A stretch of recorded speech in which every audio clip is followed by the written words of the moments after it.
Morning বন্ধুরা, কেমন আছো তোমরা? সবাই নিশ্চয়ই ভালো আছো। আর আজকে হলো সোমবার, এখন রাত 3টে বাজে।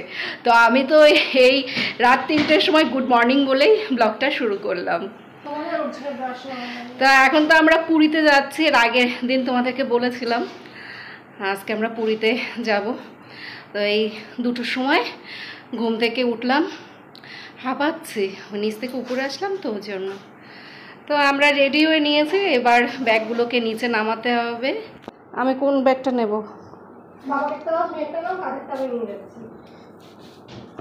আচ্ছা, আমি এটা নিলাম। হালকা আছে, চলো যাই। আমি একটু দরজা জানলাগুলো ভালো করে দেখে নিই। হ্যাঁ না, ধরো এটা, তুমি ধরো। আমি পড়তে পারবো। আমি নেল পলিশ পরছিলাম, আমার বর বলে কি, এই তুমি পড়তে পারছো না, আমি পরিয়ে দিচ্ছি। ওই বাঁ হাত দিয়ে ডান হাতে পড়ছিলাম, বলে উল্টো পড়তে পারছো না।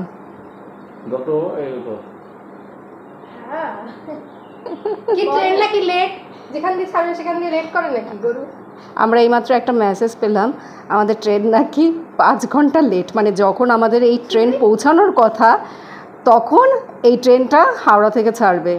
এই ট্রেনের সময় ছিল সকাল 6টায়, সকাল 6টায় ছাড়ার কথা ছিল, 12:30টায় পুরী পৌঁছানোর কথা ছিল। এবার সত্যি মিথ্যা জানি না, এবার যেটা হোক সেটা তোমরা জানতে পারবে। সত্যি মিথ্যা যাই হোক সবই জানতে পারবে। কপালটা দেখো কি খারাপ, 5 ঘন্টা লেট হলে এটা দিয়েছি, আর লাগবে না, এটা হয়ে গেছে। অর্জুন টেনশন করছে, ব্রেকফাস্ট তো খেতে পারবো না।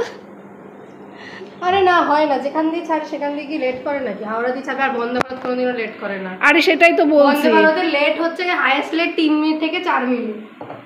ওইটাই তো জানি। 25 মিনিট। বাবা, তুই সব জানিস। নেল পলিশটা নিয়ে নে রে। ওইটা দেখি কোনো হাতে জানি একটু। 3:30টার সময় গাড়ি চলে এসছে আমাদের বাড়িতে। প্রথমে আমাদের বাড়িতেই আসলো, তা আমরা মালপত্র নিয়ে উঠে পড়লাম। তারপরে গেলাম মেজদার বাড়িতে, মানে আমার মেজো ভাসুরের বাড়িতে। আমরা আর মেজদারা এই 2 ফ্যামিলি যাচ্ছে পুরীতে।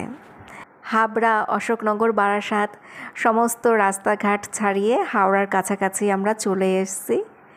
এতক্ষণ তো অন্ধকার ছিল, সেই জন্য আর ব্লগটা ঠিকমতো কন্টিনিউ করা হয়নি। ওরা আবার সবাই দত্তপুকুরে চা বিস্কুট এগুলো খেলো। আমিও গ্রিন টি খেয়েছিলাম, মেজদি গ্রিন টি নিয়ে এসেছিল, তো সেখান থেকে আমিও একটু গ্রিন টি খেয়ে নিয়েছি। এখন সূর্যোদয় হচ্ছে, আর আস্তে আস্তে অন্ধকার কাটিয়ে ভোরের আলো আমাদের জীবনকে এখন রঙিন করে তুলবে।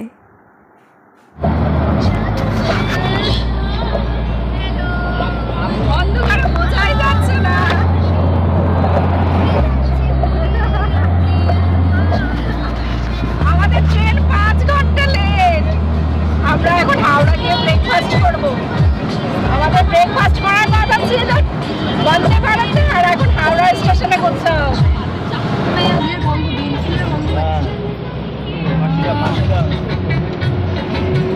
এবার মনে হলো হাওড়াতে আমরা অন্য রাস্তা দিয়ে আসলাম।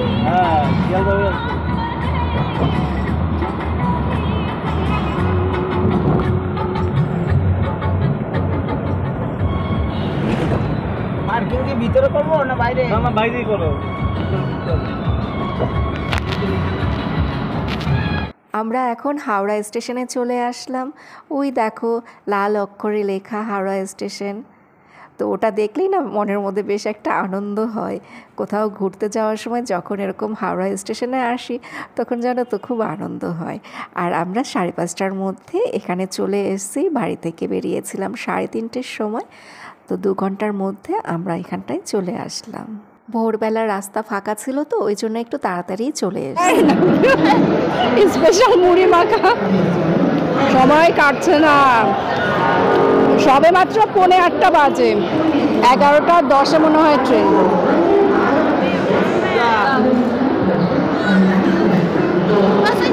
আজকে নাকি সব ট্রেন এরকম লেট, ওই লাইনে নাকি কাজ চলছে।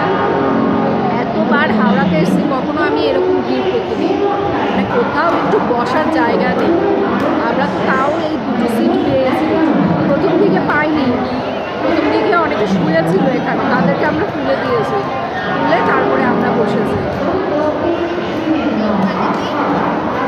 বন্ধুরা, তোমাদেরকে কি আর বলবো, কি একখানা কপাল নিয়ে যে বাড়ি থেকে বেরিয়েছিলাম। এই জায়গাটা দেখো, এই যে এখানটা যে দেখতে পাচ্ছ টিকিট কাউন্টারের এই পাশটা, তো ওখানে তো ঝগড়াঝাটি মারামারি এসব হচ্ছে, কারণ অনেক ট্রেন বাতিল হয়ে গেছে। লাইনে কাজ হচ্ছে তো সেই জন্য অনেক ট্রেন বাতিল হয়ে গেছে, প্লাস এক একটা ট্রেন 8 ঘন্টা 10 ঘন্টা করে লেট। বেশ কয়েকদিন ধরেই নাকি মানুষকে এরকম হয়রানির শিকার হতে হচ্ছে, তো সেই দলে আমরাও আছি। আমি যখন তোমাদের সাথে কথা বললাম, মানে লাস্ট আমি কথা বলেছিলাম তোমাদের সাথে 8:45-র সময় ওই মুড়ি খেতে খেতে, তো ঠিক তখনই আমার হাজব্যান্ড বলল আমাদের ট্রেনের টাইম আরও পিছিয়ে দিয়েছে। বন্দে ভারত ট্রেনের সময় তো সকাল 6টা ছিল। ট্রেন ক্যান্সেল করে দিল, আমাদের ওই প্রিন্সেপ ঘাট দেখেই বাড়ি চলে যেতে হবে। ঘুরতে বেরিয়েছিলাম পুরী, দেখলাম প্রিন্সেপ ঘাট দেখে চলো বাড়ি, সমুদ্রের বদলে লেক।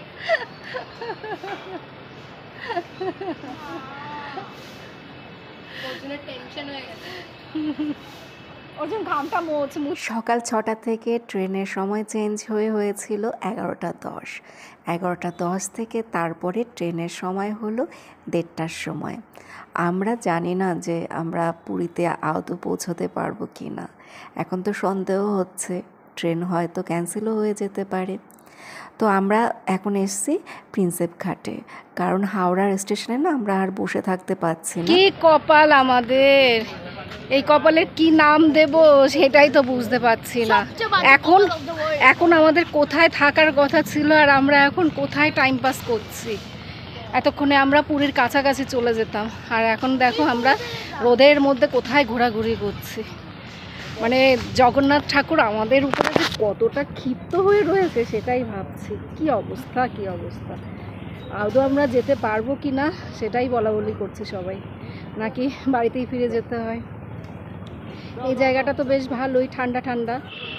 ও, এটার এই ব্রিজটার উপর দিয়েই হাওড়ায় যায়। না না, হাওড়ার ব্রিজ এরকম না। ভাবলাম তোমাদের সাথে আমরা আজকে পুরীর ব্লগ শেয়ার করব।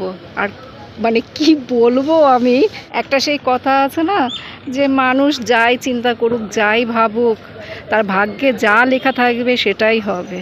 মাঝে মধ্যে এমন এমন ঘটনা ঘটে, তখন বোঝা যায় যে ভাগ্যে যেটা থাকে সেটাই আমাদেরকে মেনে নিতে হয়। ভালো লাগছে না, কারোরই ভালো লাগছে না। এখন এই বাধ্য হয়ে আমরা কি আর করব, এই টাইম পাস করা। তুমি পোজ দিতে থাকো, সারা রাস্তায় মেজদির ফটোই তুলতে থাকলো। সেই শুরু হয়েছে ওই ইসের থেকে, হাওড়া স্টেশন থেকে। ওই টিকিট কাউন্টার ওখানে ওই বোটে যে মাঝি বসে রয়েছে, উনি কিন্তু এখন রান্না করছে। অর্জুন আমাকে বলে, মা তুমি মোবাইলে যে বোটের লাইফস্টাইল দেখো সেটা তুমি এখন স্বচক্ষে ওখানে গিয়ে দেখে আসো। ওনাদেরকে বলি আমাদের জন্য একটু রান্না করতে, ডিম ভাত রান্না করতে, আমরা পয়সা দিয়ে দেবো। গায়ে সর্ষের তেল মেখে স্নান করবে, সর্ষের তেল মাখছে। আমার ওই মানে ব্লগে এগুলো দেখতে হেভি ভালো লাগে। ওই বোটে বসে ওরা রান্না করে, সেগুলো দেখতে বেশ ভালো লাগে। প্রিন্সেপ ঘাটে বসে এখন ঝালমুড়ি মাখা খাচ্ছি। কোল্ড ড্রিঙ্কস কোথায়? ওই বাবার কাছে। কোল্ড ড্রিঙ্কস আমার জন্য একটু রেখো, খেয়ে নিও না। কোল্ড ড্রিঙ্কস আমার জন্য একটু রেখো। ওরা দুই ভাই আবার ডিম সেদ্ধ খেলো। ওই দুই ভাই তো কম্পিটিশন দিয়ে শুধু এটা ওটা খেতেই থাকে। বাইরে বের হলে দুই ভাইয়ের মুখ চলতেই থাকে।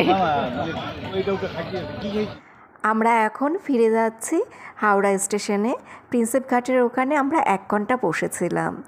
তো প্রিন্সেপ ঘাট তো হাওড়ার থেকে কাছাকাছি, লঞ্চে করে আসতে হয়, তারপর আবার ট্রেনে উঠতে হয়। হাওড়া স্টেশনে না আর বসে থাকতে পারছিলাম না, ওখানে সেই মারামারি ঝগড়াঝাটি এই সমস্ত হচ্ছে। আর আমাদের ট্রেন তো আসবে সেই বেলা 1:30টার সময়। তো এতক্ষণ সময় হাওড়া স্টেশনে ওখানে বসে থাকতে পারবে না কেউ, ওই জন্যই আমরা সবাই ঠিক করলাম প্রিন্সেপ ঘাটটা ঘুরে আসি। তো আমরা ওই লঞ্চে করে প্রিন্সেপ ঘাটে গিয়েছিলাম, তো বেশ ভালোই লেগেছে, কিন্তু সবার মনটা ভেঙে গেছে, কারণ আমাদের তো ওই বেলা 12টা-1টার মধ্যে পুরীতে থাকার কথা ছিল, তাহলে আমরা ওই বেলাটা পুরীতে ঘুরতে পারতাম সন্ধেবেলার দিকে, কিন্তু সেটা হলো না। তারপর আমরা খুব ভয়ে ভয়ে ছিলাম ট্রেন যদি ক্যান্সেল হয়ে যায়, কারণ অনেক ট্রেন ক্যান্সেল হয়ে যাচ্ছে। তো দুগ্গা দুগ্গা করে শেষ অবধি ট্রেনটা আসলো, আর এই যে ট্রেনে ওঠার পর আমাদের শান্তি। অর্জুন খুব টেনশনে পড়ে গিয়েছিল যদি ট্রেনটা সত্যি সত্যি ক্যান্সেল হয়ে যায়। ও তো কোনো কথাই বলছিল না লাস্টের দিকে। আমরাও না সন্দেহ করছিলাম যে ট্রেন হয়তো ক্যান্সেল হয়ে যেতে পারে। আমাদেরও মনটা সেই জন্য একটু খারাপ হয়ে গিয়েছিল সবার।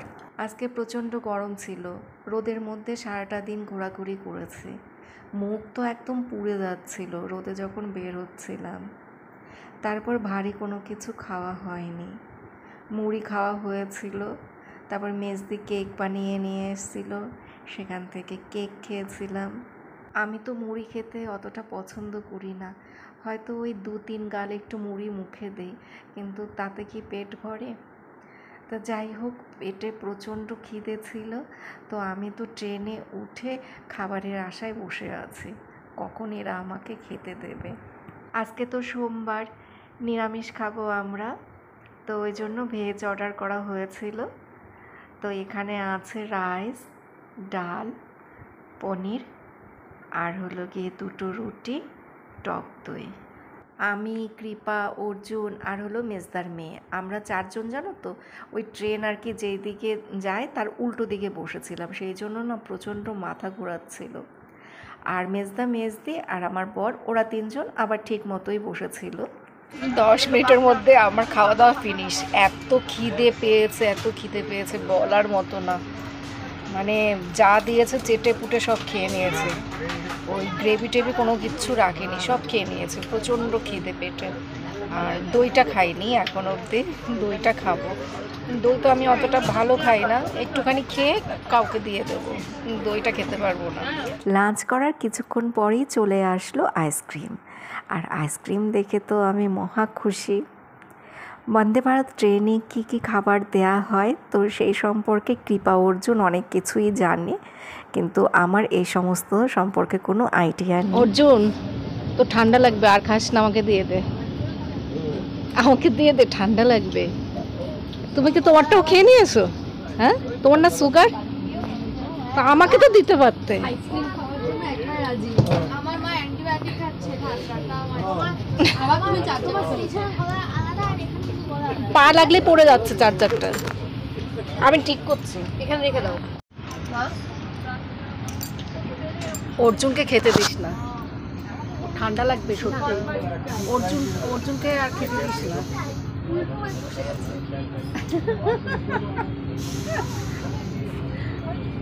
কৃপা ওর আইসক্রিম পুরোটা খায়নি, একটুখানি খেয়ে আমাকে দিয়ে দিল, তো আমি বেশ খুশি মনে এখন সেটাও খেয়ে নেব।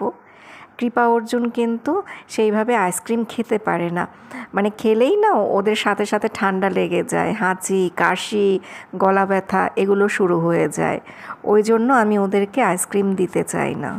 ছোটোবেলা থেকে এখন অবধি কৃপা অর্জুন এই আইসক্রিম খেয়ে যে কতবার ডাক্তারের কাছে ছুটেছে। আর ভিউটা দেখো কি সুন্দর লাগছে না, গোধূলিবেলা তো ওই জন্য অপূর্ব লাগছে বাইরের দিকটা। দেখো সেরকম কিছুই নেই, তাও যেন চোখ দুটো জুড়িয়ে যাচ্ছে এই খোলা আকাশ আর খোলা মাঠ দেখে।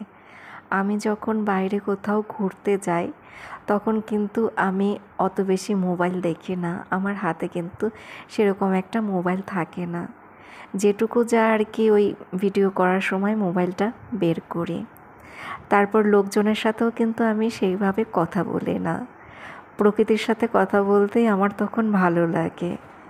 আমি নিজের মতো করে প্রকৃতির সাথে সময় কাটাই, সেটাই আমার ঘুরতে যাওয়ার বড় আনন্দ। ওই 2-4-5 মিনিটের জন্য বাইরে তাকিয়ে থাকলাম সেরকম কিন্তু আমি করি না, ঘন্টার পর ঘন্টা বাইরের দিকে তাকিয়ে থাকি, ট্রেনটা কোন কোন জায়গার উপর দিয়ে গেল সেগুলো দেখি। সন্ধেবেলা স্ন্যাক্সে ছিল চিড়া ভাজা আর হলো গিয়ে মশালা চায়ের একটা প্যাকেট, সাথে বিস্কুট। রাত 9:30 বাজে, তো আমরা 10টার সময় পৌঁছাবো। একবার তো এখানে হেলান দিচ্ছে, একবার এখানে হেলান দিচ্ছে, একবার এইখানে হেলান দিচ্ছে, আবার এইখানেও হেলান দিচ্ছে। একটু মানে এই সিটটা খালিই ছিল, আবার এইখানটাও একটু হেলান দিয়ে শুয়েছিলাম। মানে ওই হেলান দিয়েই আর কি পজিশনটা চেঞ্জ করেছি। ঠিক আছে, কী আর করবো, এখানে তো আর সেইভাবে হাঁটাহাঁটি করতে পারছি না, ওই জন্য আর কি ওই হেলান দিয়েই পজিশন চেঞ্জ করছি। এখন আবার খিচুড়ি দিয়ে গেল। এখন ডিনার। হ্যাঁ, ওই তো ডিনার। দাও তো আচারের প্যাকেটটা খুলে দাও।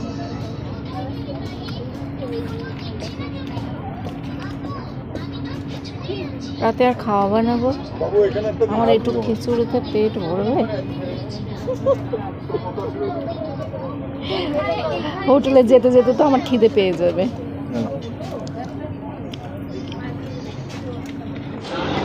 চলে এসেছি আমরা পুরীতে।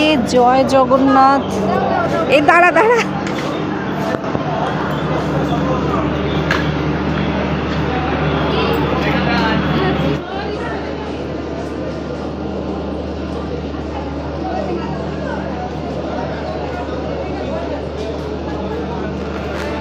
এখন রাত 11:15 বাজে আর আমরা এই দেখো স্বর্গদ্বারের সামনে চলে এসেছি। প্রচুর লোক, ভীষণ ভিড়। মানে এত রাতেও এখানে এত লোক, সেটাই আর কি আমরা বলাবলি করছিলাম। তার মানে পুরীতে অনেক লোক আছে। জানা কথায় পুরীতে 12 মাসই লোক থাকে। এখনো কোনো দোকানপাট বন্ধ হয়নি। সি বিচের এখানে 4-5টা মানে দেখছি একটি দোকান বন্ধ, কিন্তু বাদ বাকি দোকান সব খোলাই আছে। তোমাদেরকে একবার দেখাচ্ছি, এত ভালো লাগে এই জায়গাটা। আর এখানে এসে মন ভালো হয়ে গেছে। মানে সারাদিনের যে ক্লান্তিটা ছিল, এখানে আসার পর মনটা অন্যরকম হয়ে গেছে। এই দেখো 11:15 বাজে, এখনো অনেক লোক রয়েছে। এই যে দোকানগুলো এখন আস্তে আস্তে করে বন্ধ হচ্ছে, গুটিয়ে দিচ্ছে আস্তে আস্তে। এই দেখো রাস্তাঘাট কত জমজমাট। আমরা ঘণ্টাখানেক সময় স্বর্গদ্বারের ওখানটাতে বসেছিলাম, কারণ ওরা 2 ভাই গিয়েছিল হোটেল খুঁজতে। আমরা তো হোটেল বুকিং করে আসিনি। অনেকবার বলা হয়েছিল ওদেরকে হোটেল বুক করার কথা, কিন্তু ওরা বলল এখানে এসে দেখে শুনে ওরা ভালো হোটেল নেবে, কারণ অনলাইনে হোটেল বুক করলে অনেক সময় ভুলভাল কথা বলে, ওই জন্য এখানে এসে দেখে শুনে হোটেল নেবে, এটাই আর কি ওরা প্ল্যান করেছিল। তো ঘণ্টাখানেক সময় আমরা ওখানটাতে বসেছিলাম। ওরা বেশ কয়েকটা হোটেল দেখেছে। আমি নিজেও স্বর্গদ্বারের ওখানটাতে 2খানা হোটেল দেখেছিলাম, কারণ ওরা বলছিল যে হোটেল পাচ্ছে না, সেই জন্য আমি আবার আমার এদিকটাতে যে হোটেলগুলো ছিল সেই দিকটাতেও দেখেছিলাম। রাস্তার উপরে যে হোটেলগুলো ছিল সেগুলোই দেখেছিলাম। তারপর ভিতরের দিকে একজন আবার যেতে বলেছিল, কিন্তু আমি যাইনি, কারণ অনেক রাত হয়ে গেছে। ভেতরের দিকে যে সমস্ত হোটেল রয়েছে সেসব হোটেলে তো আমি যাব না। যদিও পুরী জায়গাটা খুবই ভালো, কিন্তু তাও সাবধান হতে দোষকে। ট্রেনে তো আমাদেরকে ডিনারে খিচুড়ি দিয়েছিল, আর খিচুড়িটা খেতে যা ভালো হয়েছে, সবাই এক কথা বলছিল যে খিচুড়িটা খেতে দারুণ হয়েছে। মানে ট্রেনে যারা ছিল সবাই ওই খিচুড়িটা পেয়ে খুব খুশি হয়েছে। তো আমরা আর ডিনার করিনি, ওটাই আমাদের ডিনার ছিল। আর এই তো আমরা হোটেলের রুমে চলে আসলাম। 2খানা রুম নেওয়া হয়েছে, একটা মেজদাদের রুম আর একটা আমাদের রুম। তো আমাদের রুমে 2টো বেড রয়েছে, একটা আর কি ডাবল বেড আর একটা সিঙ্গেল বেড রয়েছে। এটা মেজদাদের রুম। এখন রাত 12টা বাজে। আমরা আজকে কখন ঘুম থেকে উঠেছি জানো? রাত 2টোর সময়। 2টোর সময় আমি ঘুম থেকে উঠে তারপরে স্নান করলাম, এঁঠো বাসন মাজলাম, ঘর ঝাড় দিলাম। শুধু রাধা মাধবের পুজোটা দেইনি। ওই মধ্যরাত্রে কি আর ঠাকুরের পুজো দেওয়া যায়? অন্যান্য সময় যখন আমরা ভোর রাতে বের হই, সেই সময় আমি 4টের সময় রাধা মাধবের পুজো দিয়ে বের হই। তো যাই হোক বন্ধুরা, এখন ব্লগ শেষ করছি। হোটেলের রুমগুলো তো তোমরা দেখে নিলে। তাহলে টাটা বন্ধুরা, খুব ক্লান্ত, ভীষণ ক্লান্ত। আগামীকাল আবার দেখা হবে।